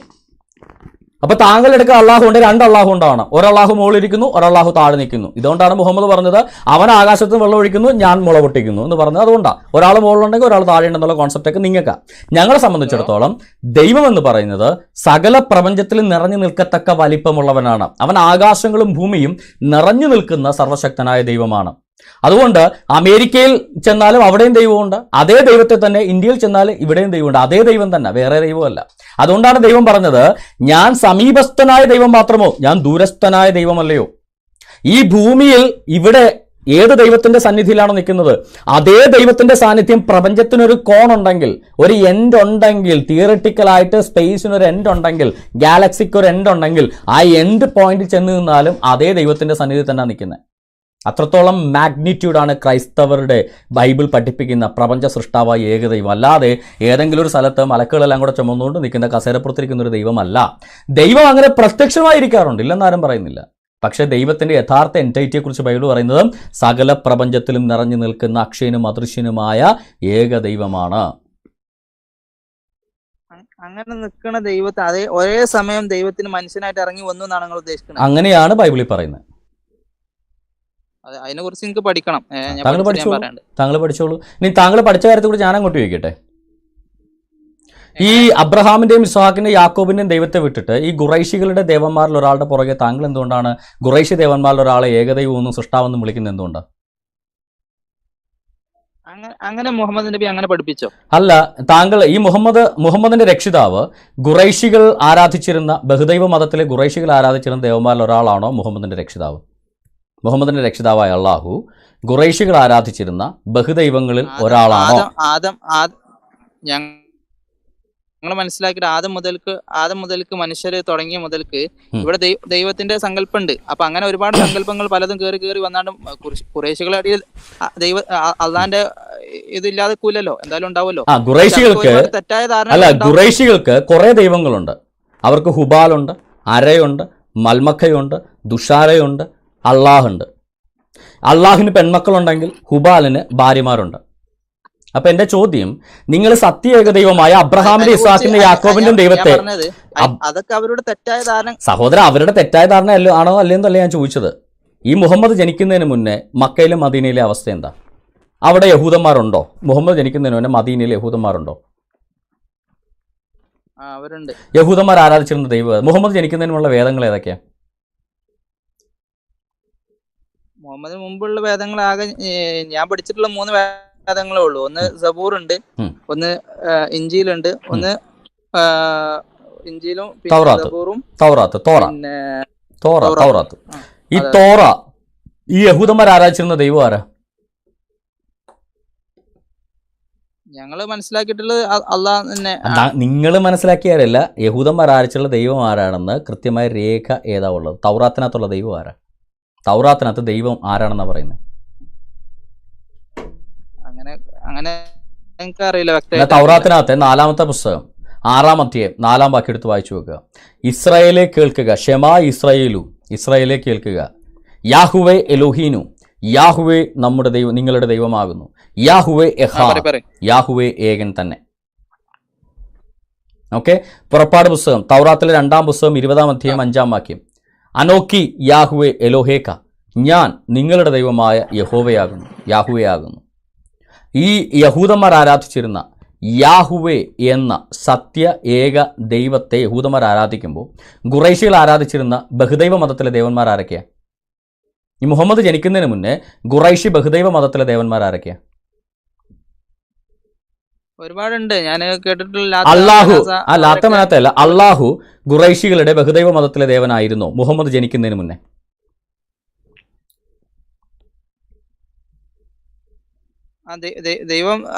ദൈവമായിട്ട് തന്നെ അവർ കൺസിഡർ ചെയ്തിട്ടുള്ളത്. അപ്പോ ഖുറൈശികളുടെ ബഹുദൈവ മതത്തിലെ ദേവനായിരുന്നു അള്ളാഹു. ഈ അള്ളാഹുവിനെ യഹൂദന്മാർ ആരാധിച്ചിരുന്നതായിട്ട് യഹൂദന്മാരുടെ ഈ തൗറ എന്ന് പറയുന്ന വേദഗ്രന്ഥത്തിലോ ഇറങ്ങിയിട്ടുള്ള ഏതെങ്കിലും ഒരു വേദഗ്രന്ഥത്തിലോ അള്ളാഹു എന്നൊരു ദൈവത്തെ യഹൂദന്മാർ ആരാധിച്ചിരുന്നതായിട്ട് രേഖയുണ്ടോ? അങ്ങനെ രേഖ കറക്റ്റ് ചോദിച്ചു കഴിഞ്ഞാൽ എനിക്ക് അറിയില്ല. ഇല്ല. അങ്ങനെ ഉണ്ടെങ്കിൽ താങ്കൾക്ക് ഏത് പണ്ഡിതനെ ഇപ്പൊ വിളിച്ചു ചോദിക്കാം, ഞാൻ വെയിറ്റ് ചെയ്യാം. You can phone a friend.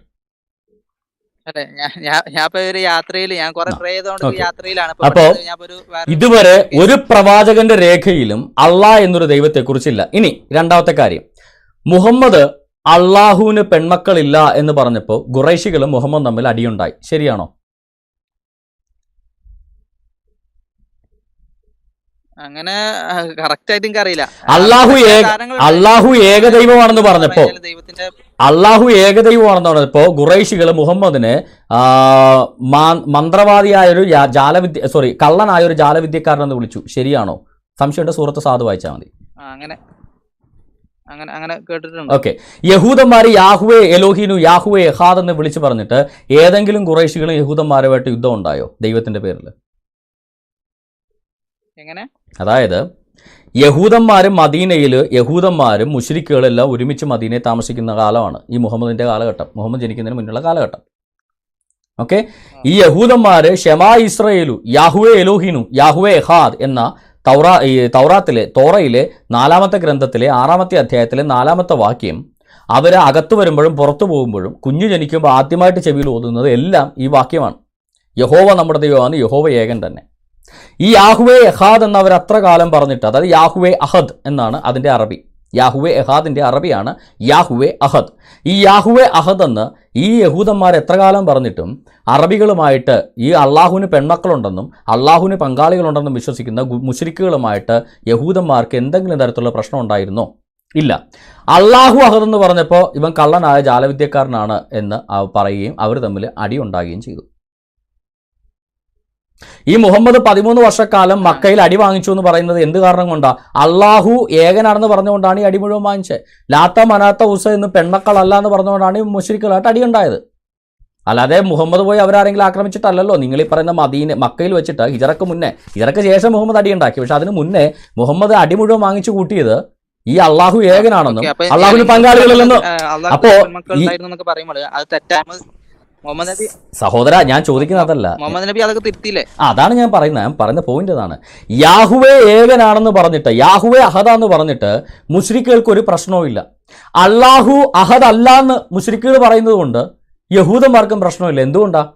രണ്ടും രണ്ട് ദൈവമാണ്. ഇപ്പൊ അള്ളാഹു ഏകനാന്ന് പറഞ്ഞാൽ ഹിന്ദുക്കൾക്കുള്ള പ്രശ്നമുണ്ടോ? അള്ളാഹു അഹദാന്ന് പറഞ്ഞാൽ ശിവൻ ത്രിമൂർത്തിയുള്ള ഒരാളാണെന്ന് പറഞ്ഞാൽ മുസ്ലിങ്ങൾക്കുള്ള പ്രശ്നമുണ്ടോ? ഇല്ല. എന്തുകൊണ്ടാണ്? രണ്ടും രണ്ട് ദൈവങ്ങളാണ്, രണ്ട് വ്യത്യസ്ത എൻറ്റൈറ്റികളാണ്. അപ്പോ നിങ്ങൾ എന്തുകൊണ്ട് യാഹുവ എന്ന സത്യേക ദൈവത്തെ മനസ്സിലാക്കാതെ, അല്ല, യാഹുവ എന്ന സത്യേക ദൈവത്തെ മനസ്സിലാക്കാതെ നിങ്ങൾ എന്തുകൊണ്ട് ദൈവം ഒന്നേ ഉള്ളൂ, അത് ഈ ഖുറൈശി ദേവനായ അള്ളാഹു ആണെന്ന് വാദിക്കുന്നത് എന്തുകൊണ്ടാണെന്ന് ചോദിച്ചത്? യാഹു എന്ന സത്യേക ദൈവത്തെ ആരാധിക്കാതെ ഈ മക്ക ഖുറൈശികളുടെ ബഹുദൈവ മതത്തിലൊരു ദൈവത്തിന് എന്തിനാണ് നിങ്ങൾ തിരഞ്ഞെടുക്കുന്നത്? നേരെ തിരിച്ചാണെന്ന് ഞാൻ മനസ്സിലാക്കിയത്.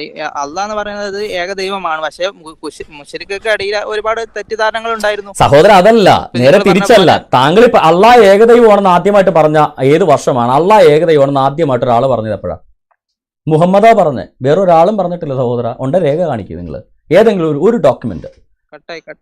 മുഹമ്മദ് അല്ലാതെ, മുഹമ്മദ് പറഞ്ഞിട്ടുള്ളതല്ലാതെ അള്ളാഹു ഏകദൈവമാണെന്ന് ആരും പറഞ്ഞതായിട്ട് ഒരു രേഖയുമില്ല. മുഹമ്മദ് പറഞ്ഞിട്ടുള്ള രേഖകളല്ലാതെ അള്ളാഹു ഏകദൈവമാണെന്ന് ഒരാളും AD 610 മുന്നേ ഒരു മനുഷ്യജീവി പോലും അള്ളാഹു ഏകദൈവമാണെന്ന് പറഞ്ഞിട്ടില്ല. AD 610 മുന്നേ അള്ളാഹു എന്ന് പറഞ്ഞാൽ ഖുറൈശി ബഹുദൈവ മതത്തിലെ 3 പെമ്പിള്ളേരുടെ ബാപ്പയായ ഒരു ദേവനാണ്. മുഹമ്മദാണ് ആദ്യമായിട്ട് പറഞ്ഞത് അള്ളാഹു ഏകദൈവമാണെന്ന്. ബഹുദൈവ മതത്തിൽ ഏതെങ്കിലും ഒരു ദൈവത്തെ പിടിച്ച് ഏകദൈവമാക്കാൻ പറ്റുമോ? യഥാർത്ഥ ഏകദൈവമായി യാഹുവെ ഉപേക്ഷിച്ചിട്ട് ബഹുദൈവ മതത്തിലെ അള്ളാഹ് എന്നൊരു ദൈവത്തെ പിടിച്ച് ഏകദൈവമാക്കാൻ സാധിക്കുമോ എന്നാണ് ഞാൻ ചോദിക്കുന്നത്. അതിനെക്കുറിച്ച് ഞാൻ പഠിച്ചിട്ട് ഞാൻ പറയാം. ഞാൻ ഉദ്ദേശിച്ചത് അല്ല, അപ്പൊ താങ്കൾ ആരാധിക്കുന്ന ദൈവം ആരാണെന്ന് പോലും താങ്കൾ ഇതുവരെ പഠിച്ചിട്ടില്ല. പക്ഷെ ക്രിസ്ത്യാനികളുടെ ദൈവത്തെക്കുറിച്ച് ചോദ്യം ചോദിക്കാൻ താങ്കൾ വരുന്നു. സ്വന്തം മതത്തിൽ താങ്കൾ എല്ലാ ദിവസവും 5 നേരം നിസ്കരിക്കുന്ന ദേവൻ ആരാണെന്ന് പോലും താങ്കൾക്ക് അറിയില്ല. അതിപ്പോ A to Z പഠിച്ചിട്ടാണ് A to Z പഠിക്കണമെന്നല്ലോ സഹോദര. അങ്ങനെ ഞാൻ ആവശ്യപ്പെട്ടില്ല. നിങ്ങൾ 5 നേരം നിസ്കരിക്കുന്ന ദേവൻ ആരാണെന്നെങ്കിലും ഇത് പഠിച്ചു നോക്കണ്ടേ? അതായത് സ്വന്തം മതത്തെ കുറിച്ച് ഒരു അക്ഷരം പഠിക്കാതെ, ഞാൻ പറഞ്ഞ ചരിത്രമൊന്നുമില്ല, ഖുറാനകത്തെ ആയത്തുകൾ മാത്രമാണ് ഞാൻ ഉദ്ധരിച്ച് ശരിക്കും പറഞ്ഞത്. ഇതിനകത്തൊരു ചരിത്രമല്ല. സ്വന്തം മതഗ്രന്ഥത്തിൽ പറയുന്ന ദൈവം ആരാണെന്ന് മനസ്സിലാക്കാതെ അന്യന്റെ മതഗ്രന്ഥത്തിലെ ദൈവത്തെക്കുറിച്ച് ചോദ്യം ചോദിക്കാൻ വരുന്നത് ശരിയാണോ സഹോദര? അല്ല, എനിക്കുണ്ടായ ചെറിയ ഡൗട്ട് ചോദിക്കാൻ വേണ്ടി ഞാൻ പറഞ്ഞ പഠിക്കാൻ വേണ്ടി വന്നതാണ്. അല്ലാതെ അല്ല, പഠിക്കുക എന്ന് പറഞ്ഞാൽ ഇസ്ലാം മതം കൂടെ പഠിക്കുക എന്ന് വെച്ചാൽ ക്രിസ്ത്യ മതം പഠിക്കാൻ വേണ്ടി മാത്രമല്ല, ഇസ്ലാം മതം ഞാൻ പഠിപ്പിച്ചു തരാം. എനിക്ക് ഇസ്ലാം മതം നന്നായിട്ട് അറിയാം. അപ്പോൾ അത് രണ്ടും ഞാൻ പഠിപ്പിച്ചു തരാം. രണ്ടും നമ്മളെ വ്യത്യാസം ഞാൻ പഠിപ്പിച്ചു. നമ്മളെ പ്രധാന വ്യത്യാസം എന്ന് പറഞ്ഞു കഴിഞ്ഞാൽ ക്രിസ്തീയ വിശ്വാസപ്രകാരം പ്രപഞ്ച സൃഷ്ടാവായ ഏകദൈവം എന്ന് പറയുന്നത് ആദത്തെ സൃഷ്ടിച്ചുണ്ടാക്കിയ അബ്രഹാമിൻ്റെയും ഇസ്ഹാക്കിൻ്റെയും യാക്കോബിൻ്റെയും മൂസയുടെയും ഒക്കെ ദൈവമായ യാഹുവേ എന്ന ഏകദൈവമാണ്. മുസ്ലിങ്ങളുടെ വിശ്വാസപ്രകാരം നിങ്ങൾ സൃഷ്ടാവെന്നും പടച്ച തമ്പുരാനെന്നും വിളിക്കുന്നത് യാഹുവേ എന്ന സൃഷ്ടാവായ ഏകദൈവത്തെയല്ല, മറിച്ച് ബഹുദൈവ മതത്തിലെ ഖുറൈശികളുടെ ബഹുദൈവ മതത്തിലെ അവർ 3 പെൺപിള്ളേരുടെ ബാപ്പയായിട്ട് ആരാധിച്ചിരുന്ന പല ദൈവങ്ങളൊരാളായ അള്ളാഹു എന്ന് പറയുന്ന ദൈവത്തെയാണ് നിങ്ങൾ ആരാധിക്കുന്നത്. അതാണ് പ്രശ്നം. ആ ഒരു പ്രശ്നം താങ്കൾ എന്ന് പഠിക്കാൻ പറ്റും താങ്കൾക്ക്? അതായത് ഞങ്ങൾ ക്രിസ്ത്യാനികൾ ആരാധിക്കുന്നത് പ്രപഞ്ച സൃഷ്ടാവായ ആദത്തെ സൃഷ്ടിച്ചുണ്ടാക്കിയ അബ്രഹാമിനെ സൃഷ്ടിച്ചുണ്ടാക്കിയ അബ്രഹാമിൻ്റെ ഇസ്ഹാക്കിൻ്റെ യാക്കൂബിൻ്റെയും ദൈവമായ മൂസയുടെ ദൈവമായ യാഹുവേ എന്ന പടച്ച തമ്പുരാനെയാണ് ഞങ്ങൾ ആരാധിക്കുന്നത്. നിങ്ങൾ സൃഷ്ടാവെന്ന് വിളിക്കുന്നത് ആരാധിക്കുന്നതും സൃഷ്ടാവായ യാഹുവെയല്ല, മറിച്ച് മുശ്രിക്കുകളുടെ ബഹുദൈവ വിശ്വാസികളുടെ ബഹുദൈവ മതത്തിലെ ദൈവമായിട്ട് ഒരു ബന്ധവുമില്ലാത്ത ബഹുദൈവ മതത്തിലെ മിഥ്യാമൂർത്തികളിൽപ്പെട്ട അള്ളാഹു, ഉബാല, ലാത്ത, മനാത്ത, ഉഷ, അരാദ്, ഉഷാര തുടങ്ങിയവരിലെ ഒരാളെ തിരഞ്ഞെടുത്തിട്ട് അള്ളാഹുവിനെ തിരഞ്ഞെടുത്തിട്ട് ആ അള്ളാഹുവിനെ നിങ്ങൾ സൃഷ്ടാവെന്ന് വിളിക്കുകയാണ്. അതാണ് ഇസ്ലാം മതവും ക്രൈസ്തവ വിശ്വാസവും വ്യത്യാസം. ക്രൈസ്തവരും യഹൂദന്മാരും ഏകദൈവ വിശ്വാസികളാകുമ്പോൾ ഇസ്ലാം മതം ഏകദൈവം എന്ന് വിളിക്കുന്നത് ബഹുദൈവ മതത്തിലെ ഖുറൈശികളുടെ ദേവനെയാണ്. അല്ലല്ല, നിങ്ങളുടെ മുഹമ്മദ് വ്യക്തമായിട്ട് പറഞ്ഞിട്ടുണ്ട്, മുഹമ്മദിന്റെ രക്ഷിതാവ് ഈ പറയുന്ന ഖുറൈശി ദേവന്മാരിൽ ഒരാളാണ്. അല്ല സഹോദര, നിങ്ങൾ ആരാധിക്കുന്നത് ഖുറൈശികൾ 3 പെമ്മക്കളുടെ ബാപ്പയാണെന്ന് പറഞ്ഞ് ആരാധിച്ചിരുന്ന ഖുറൈശികളുടെ ബഹുദൈവ മതത്തിലെ ദേവനെയാണ് നിങ്ങൾ ആരാധിക്കുന്നത്. അല്ലാതെ മൂസ ആരാധിച്ച ദൈവത്തെയല്ല. മൂസ ആരാധിച്ച ദൈവം യാഹുവയാണ്. യാഹുവയ്ക്ക് പെൺമക്കളുണ്ടെന്ന് ഒരു ഖുറൈശിയും പറഞ്ഞിട്ടില്ല. അബ്രഹാമിന്റെ ദൈവത്തിന് പെമ്മക്കളുണ്ടെന്ന് ഒരു ഖുറൈശിയും പറഞ്ഞിട്ടില്ല. ഖുറൈശികൾ പറഞ്ഞത് അവരുടെ ബഹുദൈവ മതത്തിലെ അള്ളാഹിന് പെമ്മക്കളുണ്ടെന്നേ അവർ പറഞ്ഞിട്ടുള്ളൂ.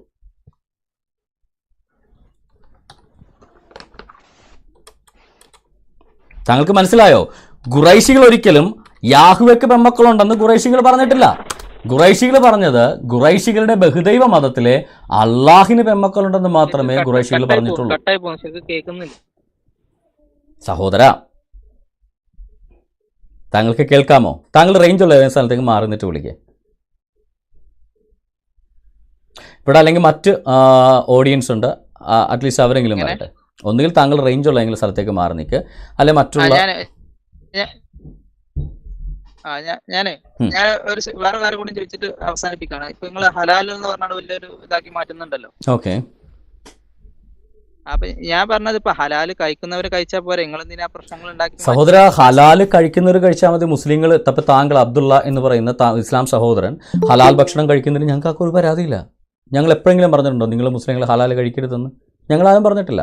ഞങ്ങൾ മുന്നോട്ട് വെക്കുന്നത് ഒരു ഇന്ത്യൻ പൗരൻ നടത്തുന്ന ഒരു ഹോട്ടൽ, മതവും ജാതിയും ഒന്നുമല്ല, ഒരു ഇന്ത്യൻ സിറ്റിസൺ നടത്തുന്ന ഒരു ഹോട്ടൽ, പൊതുജനത്തിന് വേണ്ടി ഒരു ഇന്ത്യൻ പൗരൻ നടത്തുന്ന ഹോട്ടലിൽ മുസ്ലിങ്ങളുടെ ദേവന്റെ നാമം ചൊല്ലി അർത്ഥ ഭക്ഷണം മാത്രമേ വിൽക്കുകയുള്ളൂ എന്ന് ഒരു ഇന്ത്യൻ പൗരൻ വാശി പിടിച്ചാൽ അത് മതവർഗീയതയാണെന്നേ ഞങ്ങൾ പറയുന്നുള്ളൂ. അത് ചെയ്യാൻ പാടില്ലെന്നാണ് ഞങ്ങളുടെ ആവശ്യം.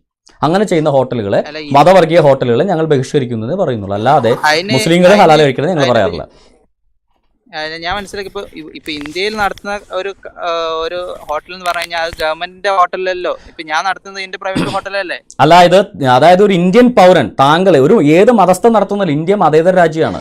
നടത്തുന്നതിന്റെ മതത്തിന്റെ അടിസ്ഥാനത്തിൽ ചെയ്യുന്ന കാര്യമല്ല. ഒരു മതേതര രാജ്യത്തിൽ ഒരു ഇന്ത്യൻ പൗരൻ ഹോട്ടൽ എന്ന് പറയുന്നത് ഒരു പബ്ലിക് സർവീസ് ആണ്. അതായത് ഭക്ഷ്യസുരക്ഷാ നിയമത്തിന്റെ കീഴിൽ വരുന്ന ഒരു പബ്ലിക് സർവീസ് ആണ്.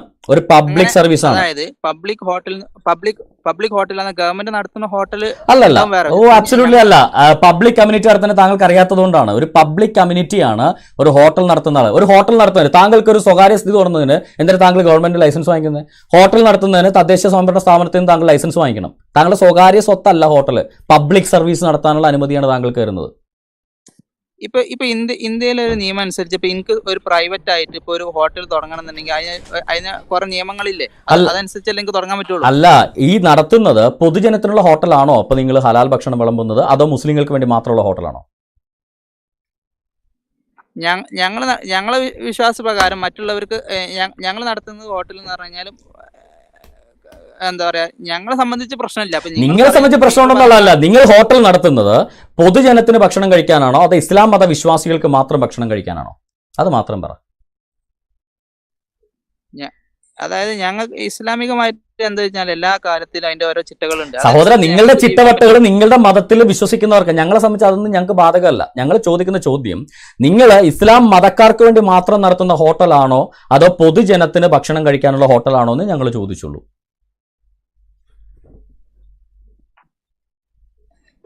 അതായത് മുസ്ലിങ്ങൾക്ക് എന്തായാലും ഉണ്ട്, പിന്നെ മറ്റുള്ളവർക്ക് വന്ന് കഴിക്കാമോ ഇല്ലയോ എന്നല്ല ചോദിക്കുന്നത്, കഴിക്കാൻ അനുവാദം ഉണ്ടോ എന്നല്ല. നിങ്ങൾ ഹോട്ടൽ നടത്തുന്നത് പൊതുജനത്തിന് വേണ്ടിയുള്ള ഭക്ഷണശാലകളാണോ അതോ ഇസ്ലാം മതസ്ഥർക്ക് വേണ്ടി മാത്രമുള്ള മുസ്ലിം ഭക്ഷണശാലകളാണോ നിങ്ങൾ നടത്തുന്നതെന്ന് ഞങ്ങൾ ചോദിച്ചുള്ളൂ. ഞങ്ങൾ ഹോട്ടൽ നടത്തുന്നത് ഞങ്ങൾ പറഞ്ഞ ഞങ്ങൾ പ്രത്യേകിച്ച് മുസ്ലിം ഹോട്ടൽ നടക്കുമ്പോൾ മുസ്ലിങ്ങൾക്ക് തന്നെ ആയിരിക്കും നടത്തുന്നുണ്ടാവുക. അതായത് മുസ്ലിങ്ങൾക്ക് വേണ്ടി മാത്രമോ നിങ്ങൾ? അപ്പൊ പിന്നെ അത്ര ഹോട്ടലിലേക്ക് ഞങ്ങൾ വരുന്നില്ല എന്ന് പറയുന്നതിൽ എന്താണ് ഇപ്പൊ തെറ്റ്? നിങ്ങളല്ലേ വർഗീയമായിട്ട് ഭക്ഷണത്തെ വേർതിരിച്ച്? അപ്പൊ മുസ്ലിങ്ങൾക്ക് വേണ്ടി മാത്രം നടത്തുന്ന ഹോട്ടലിലേക്ക് ഞങ്ങൾ ആരും വരുന്നില്ല. അങ്ങനെ ഞങ്ങളെ ഹോട്ടലിൽ വന്ന് കഴിക്കണം എന്ന് നിർബന്ധിക്കണില്ല ആരും. ഞങ്ങൾ വരുന്നില്ല. അല്ല, ഞങ്ങൾ വരുന്നില്ലെന്ന് ഞങ്ങൾ പറഞ്ഞു. നിങ്ങൾ മുസ്ലിങ്ങൾക്ക് വേണ്ടി മാത്രം ഹോട്ടൽ നടത്തിയിട്ട് മറ്റു മതക്കാർ അവിടെ ഭക്ഷണം കഴിക്കണം നിങ്ങൾ വാശി പിടിക്കേണ്ട കാര്യമില്ല. മറ്റു മതക്കാർ ഭക്ഷണം കഴിയില്ല. ഇസ്ലാമിക ഹോട്ടൽ, ഹലാൽ ഹോട്ടൽ മുസ്ലിങ്ങൾക്ക് വേണ്ടി മാത്രം നടത്തുന്ന ഹോട്ടലാണെന്നാണ് നിങ്ങളുടെ ആശയം. നടത്തിക്കോ, ഞങ്ങൾ വല്ലതും പറഞ്ഞു. നിങ്ങൾ ഹലാൽ ഹോട്ടൽ നടത്തരുതെന്ന് ഞങ്ങൾ പറഞ്ഞോ? ഞങ്ങൾ പറഞ്ഞത് ഹലാൽ മാത്രം വിളമ്പുന്ന ഹോട്ടലുകളിൽ മറ്റു മതസ്ഥരെ ബഹിഷ്കരിക്കുന്നു, ഞങ്ങൾ കയറുന്നില്ല. അത് മുസ്ലിങ്ങൾക്ക് വേണ്ടി മാത്രം വിളമ്പുന്ന മുസ്ലിം മതഭക്ഷണശാലയാണ്, അള്ളാഹുവിന് അർപ്പിച്ച ഭക്ഷണം. അത്രേ ഉള്ളൂ. അത്രേ പറയുന്നുള്ളൂ. അല്ലാതെ നിങ്ങൾ ഹലാൽ കഴിക്കരുത് ഞങ്ങൾ ആരും ഞാൻ പറഞ്ഞിട്ടില്ല. മുസ്ലിങ്ങൾ ഹലാൽ കഴിക്കരുതെന്ന് ഞാൻ പറഞ്ഞിട്ടില്ല.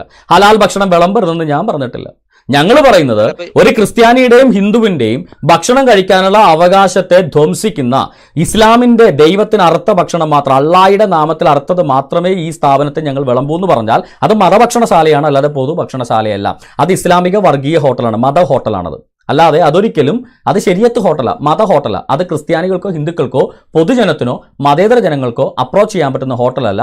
ഒരു പ്രത്യേകതരം മതത്തിന്റെ ഭക്ഷണം മാത്രം വിളമ്പുന്ന ഈ നേർച്ച കൗണ്ടർ പോലെ അള്ളാഹുവിന്റെ നേർച്ച കൗണ്ടറാണ് ഇസ്ലാമിക ഭക്ഷണശാലകൾ.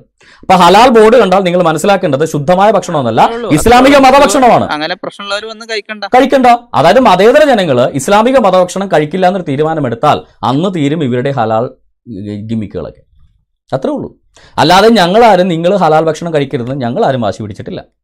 നിങ്ങൾ ഹലാൽ ഭക്ഷണം വിളമ്പരുതെന്ന് ഞങ്ങളാരും വാശി പിടിച്ചിട്ടില്ല. ഞങ്ങളുടെ ഡിമാൻഡ് ഇത്രയേ ഉള്ളൂ, ഇസ്ലാമിക ഭക്ഷണശാലകളാണെങ്കിൽ ഞങ്ങളാരും കയറുന്നില്ല. ഞങ്ങൾ ബഹിഷ്കരണമാണ് പറഞ്ഞത്, അല്ലാതെ നിങ്ങൾ വിളമ്പരുതെന്നല്ല ഞങ്ങൾ പറഞ്ഞത്. അതിൽ നിങ്ങൾക്ക് തെറ്റുവല്ലോ ഉണ്ടോ?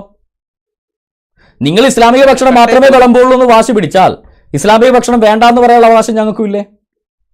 നിങ്ങളുടെ മതഭക്ഷണം ഞങ്ങളെ കൊണ്ട് തെറ്റിക്കണം നിങ്ങൾക്ക് വാശിയൊന്നുമില്ലല്ലോ. അതായത് അഭയാർത്ഥികളായിട്ട് അല്ലെ വന്ന് കഴിക്കുന്നവർ കഴിക്കാനായിട്ട് ദാനം കൊടുക്കുന്ന സ്ഥലമൊന്നും അല്ല പോരാ, കാശ് കൊടുത്ത് ഭക്ഷണം വാങ്ങിക്കുന്നതാണ്. കാശ് കൊടുത്താ വാങ്ങിക്കുന്നത്, അല്ലാതെ മുസ്ലിങ്ങൾ ദാനം തരുന്നതല്ല, ഹോട്ടലിൽ ഞങ്ങളൊന്നും തെണ്ടാൻ വരുന്നതല്ല. ഞങ്ങളുടെ കാശ് കൊടുത്ത് ഞങ്ങളുടെ കൂലിക്കാരാണ്. ഹോട്ടൽ നടത്തുന്നയാള് കൂലിക്ക് ഭക്ഷണം വെക്കുന്നതാണ്, അല്ലാതെ ഞങ്ങളുടെ കൂലിക്കാരാണ്. മുസ്ലിം ആയാലും ഹിന്ദു ആയാലും ക്രിസ്ത്യാനി ആയാലും ഉപഭോക്താവിന്റെ കൂലിക്കാരനാണ് ഈ പറയുന്ന ഹോട്ടലുകാരൻ. അദ്ദേഹം ചെയ്യുന്ന ജോലിക്ക് ശമ്പളം കൊടുക്കുന്നുണ്ട്. അപ്പൊ ജോലിക്ക് ശമ്പളം തന്നു കഴിഞ്ഞാൽ ഈ ജോലിക്കാരന്റെ മതം അതിനകത്ത് തിരികെ കയറ്റിയിട്ട് ആ മതക്കാരന്റെ ഇറച്ചി മാത്രമേ വിൽക്കുകയുള്ളൂ. ഒരു ഇസ്ലാം ഏതെങ്കിലും ഒരു മുസ്ലിം നടത്തുന്ന ഹോട്ടല് ഒരു അമുസ്ലിം നടത്തുന്ന മാംസം നിങ്ങൾ വിൽക്കുവോ? എത്ര ശുദ്ധമായ മാംസമാണെങ്കിലും നിങ്ങൾ വിൽക്കുവോ? നിങ്ങൾ ഉപയോഗിക്കുവോ? എങ്ങനെ? ഒരു മുസ്ലിം നടത്തുന്ന ഹോട്ടലിൽ ഒരു അമുസ്ലിം അറുത്ത മാംസം നിങ്ങൾ വിൽക്കുവോ? നിങ്ങൾ ഉപയോഗിക്കുവോ? വിൽക്കില്ല. അതായത് നിങ്ങളുടെ ആളുകളിൽ അർത്ഥ മാംസം മാത്രം നിങ്ങൾ വിൽക്കുകയുള്ളൂ. അതായത് മതപരമായ ചേരിതിരിവ് ഉണ്ടാക്കുകയാണ്. ബിസിനസ്സിൽ പോലും ഭക്ഷണത്തിൽ പോലും മതപരമായ ചേരിതിരിവ്. ഞങ്ങളുടെ മതക്കാർ അർത്ഥത് മാത്രമേ ഞങ്ങളുടെ കടയിൽ വിൽക്കുകയുള്ളൂ. അങ്ങനെയാണെങ്കിൽ മറ്റുള്ള മതക്കാർക്ക് അങ്ങനെ ഭക്ഷണത്തിൽ മാത്രമല്ലല്ലോ മുസ്ലിങ്ങളെ സംബന്ധിച്ച് അവരുടെ എ ടു സെറ്റ് ഫീൽഡിൽ എല്ലാം ദൈവത്തിന്. സഹോദര, അതിന് നിങ്ങൾ ഏതെങ്കിലും സൗദി അറേബ്യയിൽ പോയി ജീവിക്കണം, അല്ലെങ്കിൽ ഇസ്ലാമിക രാജ്യങ്ങളിൽ പോയി ജീവിക്കണം. ഇത് മതേതര രാജ്യമാണ്. അതിനിവിടെ സ്വാതന്ത്ര്യം തരുന്നുണ്ടല്ലോ. സ്വാതന്ത്ര്യം ഇന്ത്യ ഒരു മത റിപ്പബ്ലിക് അല്ല, മതേതര റിപ്പബ്ലിക് ആണ്. അല്ല, നിങ്ങളുടെ ഇപ്പൊ അബ്ദുള്ള ബ്രദറിന്റെ അടുക്കളയിൽ ഉമ്മ ഹലാൽ വിളമ്പുന്നതിന് ഞങ്ങൾ എതിരുണ്ടോ? അങ്ങനെ ചെയ്യുന്നതിന് തെറ്റുണ്ടോ? സഹോദര, ഇപ്പം താങ്കളുടെ പേഴ്സണൽ വീട്ടിലെ അടുക്കള വിളമ്പുന്നതിനല്ലല്ലോ ഞങ്ങൾ ഈ പറയുന്നേ. നിങ്ങളുടെ അടുക്കളയിൽ ഹലാൽ മാത്രമേ വിളമ്പണം വേണ്ടെന്ന് നിങ്ങളുടെ തീരുമാനമാണ്. പൊതുജനത്തിന് ഭക്ഷണം കഴിക്കാൻ വേണ്ടി ഒരു സ്ഥാപനം തുറന്നു വെച്ച് തദ്ദേശ സ്വയംഭരണ സ്ഥാപനത്തിന്റെ ലൈസൻസ് എടുത്ത് ഭക്ഷ്യസുരക്ഷാ അതോറിറ്റിയുടെ കീഴിൽ വിളമ്പുന്ന ഭക്ഷണങ്ങളിൽ ഒരു പ്രത്യേക മതത്തിന്റെ ഭക്ഷണം മാത്രമേ വിളമ്പുള്ളൂ, ഒരു പ്രത്യേക മതക്കാരനറുത്ത മാംസം മാത്രമേ ഞങ്ങൾ വിൽക്കുള്ളൂ എന്ന് പറയുന്നത് മതപരമായ വർഗീയതയാണ്. അല്ലെ നിങ്ങളുടെ വീട്ടിൽ നിങ്ങൾ മുസ്ലിം അറുത്തിറച്ചിയോ അല്ലെങ്കിൽ ഏതെങ്കിലും പ്രത്യേക ആളുകൾ അറുത്തിറച്ചിയോ വാങ്ങിക്കുന്നത് നിങ്ങളുടെ സ്വാതന്ത്ര്യമാണ്. അത് ഞങ്ങളാരും അത് പറയുന്നില്ല. പക്ഷെ പൊതുജനത്തിന് വേണ്ടിയുള്ള സ്ഥലങ്ങൾ വീട്ടിൽ മാത്രം വിളമ്പാൻ പാടുള്ളൂ എങ്ങനെ? സഹോദരൻ, വിളമ്പിക്കോ. നിങ്ങൾ മുസ്ലിം അറക്കാത്തതൊന്നും വിളമ്പില്ല. അള്ളാഹുവിന്റെ നാമത്തിൽ ഇപ്പൊ ഞാൻ ചോദിക്കട്ടെ, താങ്കൾക്ക് അള്ളാഹുവിന്റെ നാമത്തിൽ ഭക്ഷണം കഴിക്കാനുള്ള അവകാശം താങ്കൾക്കില്ലേ? അതെ. ശിവന്റെ നാമത്തിൽ അർത്ഥം താങ്കൾ കഴിക്കൂ? ഇല്ല. കാര്യം താങ്കൾ കഴിക്കോ? അന്യദേവന്റെ നാമത്തിൽ അർത്ഥം താങ്കൾ കഴിക്കത്തില്ല. ഓക്കെ, അന്യദേവന്റെ നാമത്തിലർത്ഥ താങ്കൾ കഴിക്കത്തില്ല. അപ്പൊ പിന്നെ അന്യദേവന്റെ നാമത്തിലർത്ഥ താങ്കൾ ഒരു ഹിന്ദുവിന് വെച്ചോളം എന്ത് അടിസ്ഥാനത്തിലാണ്? ഒരു അന്യദേവന്റെ നാമത്തിൽ അർത്ഥ മാംസം ഒരു ഹിന്ദുവിന് വെച്ച് വിളമ്പുന്നത് താങ്കൾ എന്തടിസ്ഥാനത്തിലാണ്? ഒരു ക്രിസ്ത്യാനിക്ക് വെച്ച് വിളമ്പുന്നത് താങ്കൾ കഴിക്കത്തില്ല. അന്യദേവന്റെ നാമത്തിൽ അർത്ഥം നിങ്ങൾ കഴിക്കത്തില്ല. അപ്പൊ അന്യദേവന്റെ നാമത്തിൽ അർത്ഥം ഞങ്ങൾ കഴിക്കണോ? അതിനിപ്പോ ഞങ്ങളിവിടെ നിർബന്ധിക്കും വന്ന് സഹോദരൻ, അപ്പൊ എഴുതി വെക്കണം, ഇത് മുസ്ലിം ഹോട്ടലാണ്, മുസ്ലിങ്ങൾക്ക് മാത്രം വെക്കുന്ന ഹോട്ടലാണ്, മറ്റു മതസ്ഥർക്ക് താല്പര്യമുണ്ട് വരിക എന്ന് എഴുതി വെക്കണം. അല്ലാതെ ഹോട്ടൽ ഭക്ഷണശാല എന്ന് എഴുതി വെച്ചാൽ ഞങ്ങൾ കയറി വരും. അപ്പൊ ഞങ്ങൾക്ക് വിളമ്പുന്നത് അള്ളാനർത്ഥ മാംസം, എന്നിട്ട് ഹലാൽ എന്ന ഓമന പേര്. എന്നാൽ അള്ളാഹയുടെ നാമത്തിൽ അർത്ഥം നേർച്ച സദ്യ എന്ന് പറഞ്ഞിട്ട് എഴുതി വെക്കുന്നില്ല. നിങ്ങൾ ഹലാൽ അനുവദനീയം എന്ന് എഴുതി വെക്കുന്നത്. ഞങ്ങൾക്ക് അനുവദനീയമാണെന്ന് സർട്ടിഫിക്കറ്റ് നിങ്ങൾ ആരാ ചുമതലപ്പെടുത്തിയത്? ഞങ്ങൾക്ക് അനുവദനീയമാണോ അത്? ഞങ്ങൾക്ക് ഹലാലാണ്. ക്രിസ്ത്യാനിക്ക് ഈ അള്ളാഹയുടെ നാമത്തിലെടുത്ത ക്രിസ്ത്യാനിക്ക് ഹലാലാണോ? അത് നിങ്ങളുടെ വിശ്വാസപരങ്ങൾക്ക് ഹലാലല്ല. പിന്നെ ഹലാൽ എന്ന ബോർഡ് വെക്കുന്ന എന്താ അടിസ്ഥാനത്തിലാണ് സഹോദര? ഹലാലിന്റെ പദത്തിന്റെ അർത്ഥം എന്താ? അനുവദനീയം. ഞങ്ങൾക്ക് അനുവദനീയം അല്ല ഹലാൽ. പിന്നെ നിങ്ങൾ എന്തിനാ ഹലാൽ ബോർഡ് വെക്കുന്നത്? എല്ലാവർക്കും അനുവദനീയമാണ്. മുസ്ലിങ്ങൾക്ക് മാത്രം ഹലാൽ എന്നല്ല എഴുതി വെക്കേണ്ടത്, അല്ല ഹലാൽ എന്നാണ് എഴുതി വെക്കേണ്ടത്. പൊതുവെ ഉപയോഗിച്ച് വരുന്ന മുസ്ലിങ്ങളെ സംബന്ധിച്ചാണെന്നല്ല. ഇവിടെ ഹലാൽ എന്ന് പറഞ്ഞാൽ അനുവദനീയം എന്നൊരു വാക്കാണ്. ഹലാൽ അനുവദനീയം. ആർക്ക് അനുവദനീയം? ക്രിസ്ത്യാനിക്ക് അനുവദനീയം അല്ല, ഹിന്ദുക്കൾക്ക് അനുവദനീയം അല്ല. ഇപ്പൊ പോർക്ക് ഞങ്ങൾക്ക് ഹലാല, നിങ്ങൾക്ക് ഹലാലാണോ പോർക്ക്? ഇല്ല. ഹിന്ദുക്കൾക്ക് പോർക്ക് ഹിന്ദുക്കൾക്ക് ഹലാല. ബൈബിൾ പോർക്ക് ഹലാലെന്ന് ബൈബിളിനകത്ത് കൃത്യമായിട്ട് എഴുതുന്നു. പോയി വായിച്ചു നോക്ക്, അപ്പോസ്തലപ്രവൃത്തിയിൽ എടുത്ത് വായിച്ചു നോക്ക്. ശ്വാസം മുട്ടിച്ചത്തത്, അതുപോലെ തന്നെ വ്യഭിചാരം, വിഗ്രഹാർപ്പിതം, അതായത് ഈ അള്ളാഹയുടെ നാമത്തിൽ അർത്ഥം ഞങ്ങൾക്ക് ഹലാല, അത് മിഥ്യാമൂർത്തിക്ക് അർപ്പിച്ചാണ്. ക്രിസ്ത്യാനികൾക്ക് ന്യായപ്രമാണത്തിന്റെ കാലം യോഹന്നാൻ സ്നാപകൻ വരെ ആയിരുന്നു എന്നാണ് യേശുക്രിസ്തു പറഞ്ഞത്. താങ്കൾ യേശുക്രിസ്തുവിനെ കേട്ടിട്ടില്ലല്ലേ? ഞങ്ങളുടെ കുഴപ്പമില്ല, വല്ലപ്പോഴും ബൈബിൾ വായിക്കണം. ന്യായപ്രമാണത്തിന്റെ കാലം യോഹന്നാൻ സ്നാപകൻ വരെ, യോഹന്നാൻ സ്നാപകന്റെ മരണം വരെ ജനിച്ചു വീണവർക്കാണ് ന്യായപ്രമാണത്തിന്റെ കാലഘട്ടമുള്ളത്. ആ തലമുറയ്ക്ക് ശേഷം ന്യായപ്രമാണമല്ല, ക്രിസ്തുവിന്റെ സുവിശേഷത്തിന്റെ പ്രാബല്യമാണ്. അതിനകത്ത് കൃത്യമായിട്ട് അപ്പോസ്തലന്മാർ പറയുന്നുണ്ട്, ശ്വാസം മുട്ടി ചത്തത് കഴിക്കാൻ പാടില്ലെന്ന്, അല്ലാതെ മറ്റു മത വിലക്കുകൾ ഇല്ല. അദ്ദേഹം പോയിരിക്കുകയാണ്. അപ്പോൾ ഇവിടെ ഈ ഒരു ചർച്ച, അബ്ദുള്ള എന്ന് പറയുന്നൊരു സാധാരണ മുസ്ലിമിൻ്റെ ഐഡിയോളജിയിൽ നിന്ന് നമുക്കിവിടെ മനസ്സിലായ ഒരു സിമ്പിൾ കാര്യം എന്താണ്? ഹലാൽ എന്ന് പറഞ്ഞാൽ ശുദ്ധമായ ഭക്ഷണം എന്നല്ല അർത്ഥം. ഹലാൽ എന്ന് പറഞ്ഞു കഴിഞ്ഞാൽ ഇസ്ലാമിക മതഭക്ഷണമാണ് ഹലാൽ. അതാണ് ആദ്യം മനസ്സിലാകുന്നത്. ഇനി രണ്ടാമത് മനസ്സിലാകുന്നത് എന്താണ്? ഹലാൽ എന്ന് പറയുന്ന ഭക്ഷണം മുസ്ലിങ്ങൾക്ക് വേണ്ടി മാത്രം ഡിസൈൻ ചെയ്തിരിക്കുന്ന, അവരുടെ ദൈവത്തിന് നേദിച്ച് അവരുടെ ദൈവത്തിൻ്റെ നിയമപ്രകാരം, ശരീഅത്ത് നിയമപ്രകാരം, ഇസ്ലാമിക വിധിപ്രകാരം അറുത്തിട്ടുള്ള ഇസ്ലാമിക മതഭക്ഷണം അല്ലെങ്കിൽ നേർച്ച ഭക്ഷണമാണ് ഹലാൽ. മറ്റു മതക്കാർ അവർ നിർബന്ധിക്കുന്നില്ല, വേണേ വന്ന് കഴിക്കുക എന്നാണ് അവർ പറയുന്നത്. അപ്പോൾ മറ്റു മതക്കാരെ സംബന്ധിച്ചിടത്തോളം അത് നിഷിദ്ധമാണ്, അത് ഹറാമാണ്, അന്യദേവൻ അർപ്പിച്ചതാണ്, അത് ഹറാമാണ്. അതുകൊണ്ട് മറ്റു മതക്കാർ അത് ഒഴിവാക്കുക, അത്രയേ ഉള്ളൂ. അങ്ങനെ ഒഴിവാക്കുന്നത് അവരവരുടെ സ്വാതന്ത്ര്യമാണ്. മറ്റു മതക്കാരുടെ ഭക്ഷണങ്ങളൊന്നും വിളമ്പാതെ പ്രത്യേക മതത്തിൻ്റെ ഭക്ഷണം മാത്രം വിളമ്പുന്ന, ഭക്ഷണത്തിൽ മതവർഗീയത കൊണ്ടുവരുന്ന ചില പ്രത്യേക മതക്കാരുടെ മാംസം മാത്രമേ ഇവിടെ വിൽക്കുകയുള്ളൂ. അവരറുത്ത മാംസം, അവരുടെ കടയിൽ നിന്നുള്ള ഇറച്ചി മാത്രമേ ഇവിടെ വിൽക്കുകയുള്ളൂ. മറ്റു മതക്കാരുടെ ഇറച്ചിക്കടയൊക്കെ പൂട്ടിപ്പൊക്കോട്ടെ എന്ന് പറയുന്ന ഇത്തരത്തിലുള്ള ബിസിനസ്സിൽ മതം കലർത്തുന്നവരോട് മതേതരവാദികളായ ക്രിസ്ത്യാനിയായാലും ഹിന്ദുവായാലും മുസ്ലിങ്ങളായാലും ആ മതേതരവാദികൾ, ജനാധിപത്യ മതേതര വിശ്വാസികളും ഇത്തരം മതവർഗീയതയെ ബഹിഷ്കരിക്കുക. അങ്ങനെ ബഹിഷ്കരിച്ചാൽ അവർ തന്നെ താനെ നിർത്തിക്കൊള്ളും. മതവർഗീയതയെ നിങ്ങൾ എല്ലാവരും കൂടെ ഒരുമിച്ച് ബഹിഷ്കരിച്ചാൽ അവർ തന്നെ, ഈ ഉഡായിപ്പ് അവർ തന്നെ നിർത്തിക്കൊള്ളും. അതാണ് ഇതിനകത്തെ സത്യം. ഓക്കെ, നമുക്കിവിടെ മറ്റൊരു കോളറുണ്ട്.